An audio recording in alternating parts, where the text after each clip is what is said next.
आज पुणी नुआ भिड को देखो प्ले आज आम most important selection question answer discussion करवा +3 सेकेंड सेमिस्टर ओडिया ऑनर्स पिला बर्तमान मुझे मध्ययुगीय ओडिया साहित्य जोटा कोर पेपर 4 रही है यूनिट 1 2 पढ़ी थी बर्तमान यूनिट 3 आम डिस्कसन करवा जोटा अच्छी मध्ययुगीय काव्यर आत्मिक विभव पे देखो बहुत इंपोर्टेंट क्वेश्चन आंसर ये क्वेश्चन एग्जाम प्राय क्वेश्चन ही आसुक आज आम डिस्कसन करवा जहाँफल कि जो मैंने भी प्रीवियस क्लास देखी ना वीडियो से वीडियो जाकि देखिपारे कि तार प्लेलिस्ट तार माने वीडियो अच्छे जाकि चेक करेंगे कि तार मो आई बटन तार लिंक दे दूसरे जाकि माने क्लिक करके देखिपारे वीडियो को समस्त लास्ट तक देखिए बुझीपारे। तो चलतु आम वीडियो को फटाफट स्टार्ट करवा। प्रथम क्वेश्चन देखूँ बहुत इंपोर्टेंट मुझे जहाँ भी टिक करूँ बारंबार प्रैक्टिस करूँ एग्जाम क्वेश्चन आस।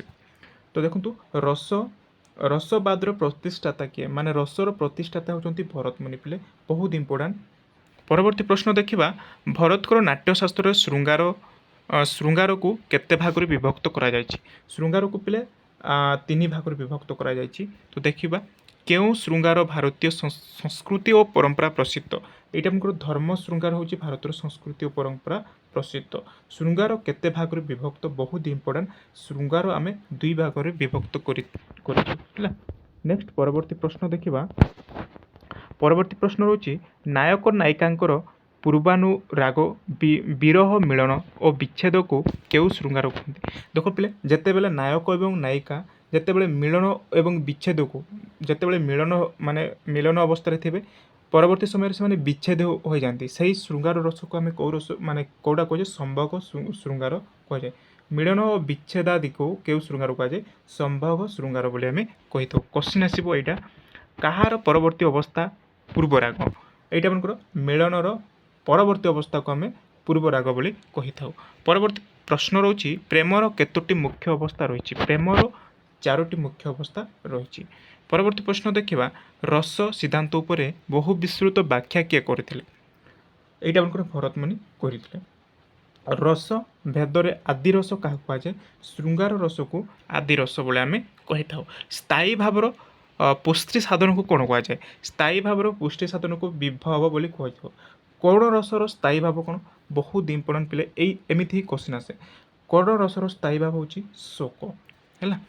परवर्ती प्रश्न देखा काव्य जगत में भिन्न भिन्न परिशेष मनुष्य हृदय जो सब क्रिया सृष्टि हुए ताकू कौन कहुए ताकू आम भाव बोली कही था।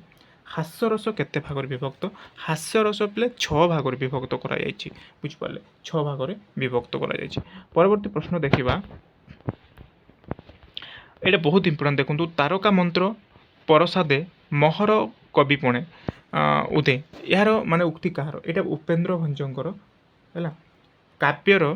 काव्यर शोभा तथा सौंदर्य वर्धकर कारण किए अलंकार रीति साहित्य क्यों रस को प्राधान्य दि जाए बहुत इंपोर्टेंट रीति साहित्य देखो श्रृंगार रस को बहुत प्राधान्य दि जाए बोले जानी। चित्रकला काव्यर कवि के चित्रकला काव्यर कवि होती लोकनाथ विद्याधर। परवर्ती प्रश्न देखा वैदेहिश विलास काव्य केउ अक्षर नियम रचित देखो वैदेहिश विलास काव्य यहाँ ब अक्षर रचित। छांदभूषण काव्यर छांद संख्या केते छांदभूषण भूषण काव्यर छांद संख्या हूँ 34 बुझीपारे। परवर्ती प्रश्न देखा मध्ययुग काव्य क्या प्राधान्य दि जाए मध्ययुग काव्य आम नायिका को प्राधान्य बेसी दि जाए है। मोटामोटी भाव में प्राकृति को केते भाग विभक्त कर जानी 3 भाग विभक्त कर। परवर्ती प्रश्न देखा भयानक रसर स्थायी भाव कौन भयानक रसर स्थायी भाव भय बुझीपारे। परवर्ती प्रश्न देखा परवर्ती प्रश्न रही साहित्य दर्पण रचित क्या बहुत इंपोर्टेंट क्वेश्चन देखो साहित्य दर्पण किए लिखिं विश्वनाथकर लिखिं क्यों श्रृंगार को त्यागर महत्व बोली कहुए विप्रलम्ब श्रृंगार को त्यागर महत्व बोली कहुए। विदग्ध चिंतामणि रचयिता किए अभिमन्यु सामंत सिंह लिखिं विदग्धमणि चिंतामणि। क्वेश्चन मन रखु रीतिर मूल अर्थ कौन रीतिर मूल अर्थ हूँ आम पढ़ी परवर्ती क्लास पद व संगठन को रीतिर मूल अर्थ बोली कहुए है रीति क्या कहुए। देखो एवं जानवा आम गोटे वाक्य उत्तर दियो गोटे वाक्य उत्तर दियो क्वेश्चन आसवा पे मध्ययुग काव्य साहित्य रसर भूमिका अच्छी कि तो देखो भूमिका गुरुत्वपूर्ण रस को काव्यर आत्मा बोली कहुए है। तो मध्ययुग काव्यर साहित्य रस भूमिका गुरुत्वपूर्ण अच्छी अच्छी आम कहीपर नाट्यशास्त्र प्रणेता के बहुत इंपोर्टाट नाट्यशास्त्र प्रणेता होती भरत मुनि को आम नाट्यशास्त्र प्रणेता बोली कही था। नाट्यशास्त्र प्रणेता भरत मुनि कौन कहते तो से कहते रस क्या कहुए जहाद्वारा आस्वादित हुए एणु एक मिनिट बोले हाँ हाँ तो एणु रसर मूल अर्थ है आस्वादन करवा है से कहते कौन यहाँ बुझाइवा नाट्यशास्त्र कहते। तो देख परवर्ती कौन अच्छी हाँ एति नेक्स्ट कौन अच्छे देखा इंपोर्टाट क्वेश्चन हाँ इंपोर्टाट देखो साहित्य दर्पण प्रणेता पंडित विश्वनाथ कविराज रस संपर्क कौन कहते यहाँ मन रख पिले किए कौन कहते बुझिपारे। तो देखो साहित्य दर्पण प्रणेता विश्वनाथ कर से रस को कहते रसात्मक काव्यम अर्थात रसात्मक काव्य ही काव्य से रस को एक विशिष्ट स्थान दे तार प्रत्येक विभाव उपर पांडित्यपूर्ण आलोचना करछंती। तो यहाँ मन रखु किए कौन कहते रस रस को लेकिन किए कौन मत व्यक्त देछंती तो यहाँ विश्वनाथ कर कहते रसात्मक काव्यम तार अर्थ होची रसात्मक काव्य ही काव्य रसात्मक काव्य ही काव्य को आम रसात्मक काव्य बोली कही था बुझिपारे। अलंकार कौस्तुभ और प्रणेता कवि कर्णपुर मत कौन यहाँ एतिक आसेनि मु जहाँ भी इंपोर्टाट कौच ताकू टिके लिखिदेवे रस गंगाधर प्रणेता पंडित राजा जगन्नाथ को मत कौन रमणार्थ प्रतिपादक शब्द काव्यम है यहाँ एत इंपोर्टाट नुहे। नेक्स्ट देखो प्राचीन वेद मान रस शब्द को किपर ग्रहण कर प्राचीन वेद मान रस शब्दटी मुख्यतः जल दुग्ध स्वर वीर्य समरस स्वाद काव्यरस षड़ ऋतु शोणित आदि अर्थ व्यवहार करा प्राचीन जुग में। रस काव्यर आत्मा बोली क्या कहुए रस काव्यर आत्मा बोली आम कौन विश्वनाथ कर कही है। परवर्ती प्रश्न देखा श्रृंगार रस को किए मधुर रस बोली कहते संस्कृत अलंकारिक आनंदवर्धन श्रृंगार रस को मधुर रस बोली कहते किए आनंदवर्धन से मध्य श्रृंगार रस श्रेष्ठत्व परिप्रकाश कर संभोग श्रृंगार क्या कहुए तो जो ठारे नायक नायिका बुझिपारे जो ठारे नायक नायिका संजोगावस्था पारस्परिक रति भाव में परिवेश सृष्टि हुए सेठारे संभोग श्रृंगार बोली आम कही था मन रखिए।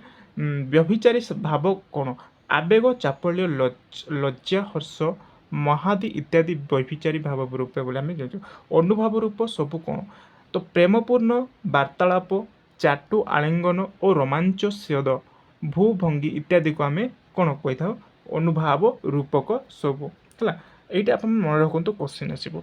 परवर्ती प्रश्न विप्रलम्ब श्रृंगार क्या कहुए तो विप्रलम्ब श्रृंगार रति भाव जिते बड़े उत्कर्ष लाभ कर निजर अभीष्ट प्राप्ति करें ना से विप्रलम्ब श्रृंगार होता है रति भाव जिते बड़े उत्कर्ष लाभ कर मन रखिए।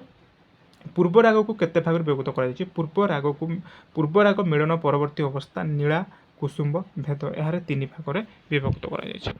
तो परवर्ती प्रश्न देखा कौटा इंपोर्टाट अच्छी मुझे कहीदे है श्रृंगार रस को केते भाग में विभक्त कर टिके पर पढ़ी श्रृंगार रस को दुई भाग में विभक्त कर संभोग श्रृंगार विप्रलम्ब श्रृंगार बुझिपारे।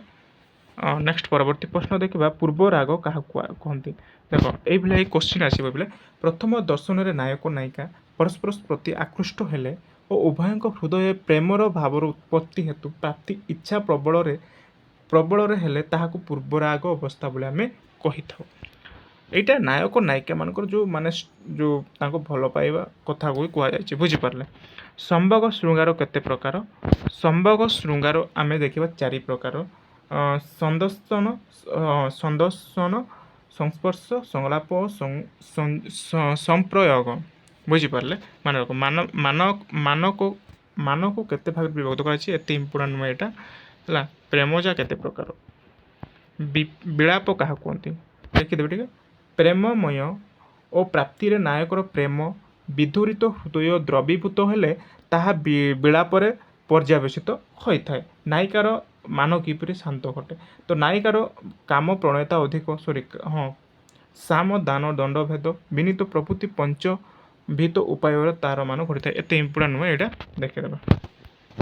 नेक्स्ट परवर्ती प्रश्न कौन अच्छी उद्वेग क्या कहुए तो ये क्वेश्चन आसे देखो उद्वेग क्या कहुए प्रेमानुचिंतार निबिड़ता चित्त चांचल्य पर्यवेसित हो क्रमश उद्वेग परिणत हुए यही अवस्था नायिकार मानसिक भारसाम्य रक्षक हो पारे ना ସ୍ମୃତି କାହାକୁ କହନ୍ତି? ଦେଖ, ନାୟିକା ଅତ୍ୟଧିକ ପ୍ରେମ ପ୍ରଣୟତା ବଶତଃ ଅନୁପସ୍ଥିତି ନାୟକର ସ୍ତୁତିଗାନ କରିଥାଏ, ଏହାକୁ କ'ଣ ସ୍ମୃତି କହନ୍ତି। ଏଇଠି ଦେଖନ୍ତୁ ବିଶ୍ୱନାଥ କବିରାଜ ରସ ସମ୍ପର୍କରେ କ'ଣ କହୁଛନ୍ତି, ତ ଆମେ ଟିକେ ପୂର୍ବରୁ ପଢ଼ିଥିଲେ ବିଶ୍ୱନାଥ ତାଙ୍କ ରସ ସମ୍ପର୍କରେ କହୁଛନ୍ତି ରସାତ୍ମକ କାବ୍ୟ ଅର୍ଥାତ୍ ରସାତ୍ମକ କାବ୍ୟ ହିଁ କାବ୍ୟ ସେ କହିଛନ୍ତି ହେଲା, ଏତିକି ଲେଖିଦେବେ। ନେକ୍ସଟ ଅଛି କ'ଣ ଆପଣଙ୍କର ଦେଖିବା, ଆଲମ୍ବନ ବିଭାଗ କାହାକୁ କୁହାଯାଏ? ଏଇଭଳିଆ କ୍ୱେଶ୍ଚିନ୍ ଆସିବ ଦେଖନ୍ତୁ, ଆଲମ୍ବନ ବିଭାଗ କାହାକୁ କୁହାଯାଏ? ଯାହାକୁ ଅବଲମ୍ବନ କରି ଭାବରେ ଉଦ୍ରେକ ହୋଇଥାଏ ତାହାକୁ ଆଲମ୍ବନ ବିଭାଗ କୁହାଯାଏ। ରସୋତ୍ପତ୍ତି ନିମିତ୍ତ ନାୟକ ନାୟିକା ପରସ୍ପର ଉପରେ ଅବଲମ୍ବନ କରୁଥିବା ସେମାନେ ହେଉଛନ୍ତି ଆଲମ୍ବନ ବିଭାଗ ହେଲା। ଏଠାରେ ନାୟକ ନାୟିକାଙ୍କ ବିଷୟରେ ଯେଉଁଟାକି କହିପାରିବା ଆମେ ଯେଉଁ ପ୍ରେମର ସୃଷ୍ଟି, ଏଠାରେ ଜଣେ ନାୟକ ନାୟିକାର ପ୍ରେମ କିପରି ସୃଷ୍ଟି ହେଉଛି ତାହାର ଏଇଟା ବିଷୟରେ କୁହାଯାଇଛି, ଯେଉଁଟା ଆଲମ୍ବନ ବିଭାଗ। ଅନୁଭାବ କାହାକୁ କହନ୍ତି? ଅନୁ ଉପସର୍ଗର ଅର୍ଥ ପାଶ୍ଚାତ୍ୟ ଭାବରୁ ଯାହା ଅନୁସରଣ କରେ ତାହା ଅନୁଭାବ, ଅର୍ଥାତ୍ ଯେଉଁ ଭାବ ଦୃଶ୍ୟ ଶ୍ରାବ୍ୟ ଓ କାବ୍ୟାଦିରେ କାର୍ଯ୍ୟ ରୂପରେ ପ୍ରକାଶିତ ହେଲେ ତାହାକୁ ଅନୁଭାବ ବୋଲି କହିଥାଉ। କ୍ୱେଶ୍ଚିନ୍ ଆସିବ, ଏଇଟା ମନେ ରଖିବେ, ବିଭାବ କାହାକୁ କହନ୍ତି? ଦେଖ, ଯେଉଁ ବର୍ଣ୍ଣନୀୟ ବସ୍ତୁ ବା ବ୍ୟକ୍ତି ଘଟଣା ଦ୍ୱାରା ସ୍ଥାୟୀ ଭାବ ଜଗତ ରୂପ ହୋଇ ରସ ରୂପ ଧାରଣ କରିଥାଏ ତାହାକୁ ଆମେ ବିଭାବ କହିଥାଉ ହେଲା। ଏଇଟା ଦେଖନ୍ତୁ ବହୁତ ଇମ୍ପୋର୍ଟାଣ୍ଟ। ଉଦ୍ଦୀପନ ବିଭାଗ କାହାକୁ କୁହାଯାଏ? କ୍ୱେଶ୍ଚିନ୍ ଆସିଥିଲା ଆପଣଙ୍କର ପ୍ରିଭିୟସରେ।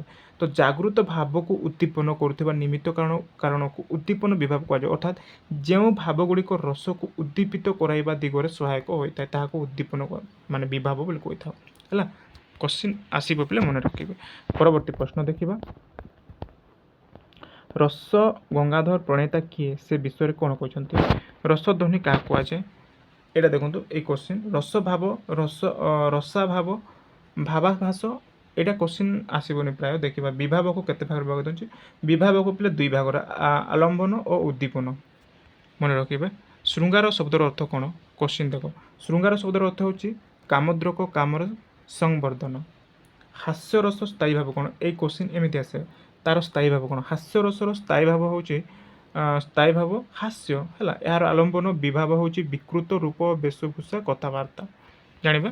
ପରବର୍ତ୍ତୀ ପ୍ରଶ୍ନ, ରୌଦ୍ର ରସର ସ୍ଥାୟୀ ଭାବ କ'ଣ? ରୌଦ୍ର ରସ କ୍ରୋଧ ହେଲା, ମନେ ରଖନ୍ତୁ ରୌଦ୍ର ରସର ସ୍ଥାୟୀ ଭାବ କ୍ରୋଧ।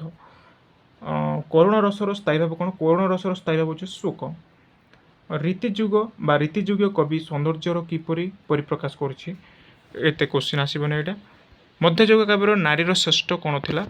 ମଧ୍ୟଯୁଗ କାବ୍ୟର ନାରୀର ଶ୍ରେଷ୍ଠ କେବଳ ତାର ଦୈହିକ ଓ ସୌନ୍ଦର୍ଯ୍ୟ ରତିବିଳାସ ଥିଲା, ତାଙ୍କର ସୌନ୍ଦର୍ଯ୍ୟ ଉପରେ ବହୁତ ଶ୍ରେଷ୍ଠତ୍ୱ ବୋଲି ଆମେ ଜାଣିପାରିବା। ତ ପିଲା ଦେଖନ୍ତୁ ଏତିକି ଆପଣଙ୍କର ବହୁତ ଇମ୍ପୋର୍ଟାଣ୍ଟ ସିଲେକ୍ସନ୍ କ୍ୱେଶ୍ଚିନ୍ ଆମେ ଡିସ୍କସନ୍ କରିଲେ, ଯେଉଁଟାକି ଆପଣଙ୍କର ୟୁନିଟ୍ 3ରେ ରହୁଛି ମଧ୍ୟଯୁଗ କାବ୍ୟର ଆତ୍ମିକ ବିଭବ। ତ ବୁଝିପାରିଲେ ତାହିରେ ଆମେ କ'ଣ ପଢ଼ିଲେ? ତାହିରେ ଥିଲା ଆପଣଙ୍କର ରସ ଥିଲା, ସୌନ୍ଦର୍ଯ୍ୟ ଥିଲା, ଚେତନା ଓ ଭାବଦର୍ଶ ଥିଲା। ତ ତାହିରୁ କ୍ୱେଶ୍ଚିନ୍ ବହୁତ ଇମ୍ପୋର୍ଟାଣ୍ଟ ଆମେ ଡିସ୍କସନ୍ କରିଲେ। ତ ନେକ୍ସଟ ଆପଣଙ୍କର ଗୋଟିଏ ମାନେ କ'ଣ ଥିଲା, ଗୋଟିଏ ଲାଷ୍ଟ ୟୁନିଟ୍ ଥିଲା। ମୁଁ ଆପଣଙ୍କୁ ପ୍ରତ୍ୟେକଟି ସିଲେକ୍ସନ୍ କ୍ୱେଶ୍ଚିନ୍ ପେପର୍ 3ର ମଧ୍ୟ ଆପଣଙ୍କୁ ଡିସ୍କସନ୍ କରୁଛି। ଏଇଠି ଦେଖନ୍ତୁ ଆପଣଙ୍କର ଆଇ ବଟନ୍ରେ କ୍ଲିକ୍ କରି ଆପଣ ଦେଖିପାରିବେ ପ୍ଲେଲିଷ୍ଟରେ 41ଟି ମୁଁ ଆପଣଙ୍କୁ କ୍ୱେଶ୍ଚିନ୍ ଆନ୍ସର୍ ଡିସ୍କସନ୍ କରିସାରିଛି, ଯାଇକି ଆପଣମାନେ ଚେକ୍ କରିଦେବେ short question answer, long question answer. ତ ଆଜି ପାଇଁ ଏତିକି ଥାଉ ପିଲେ, ନେକ୍ସଟ କ୍ଲାସ୍ରେ ଆମେ ଆଉ ଗୋଟେ ଭିଡ଼ିଓ ଡିସ୍କସନ୍ କରିବା। ଧନ୍ୟବାଦ।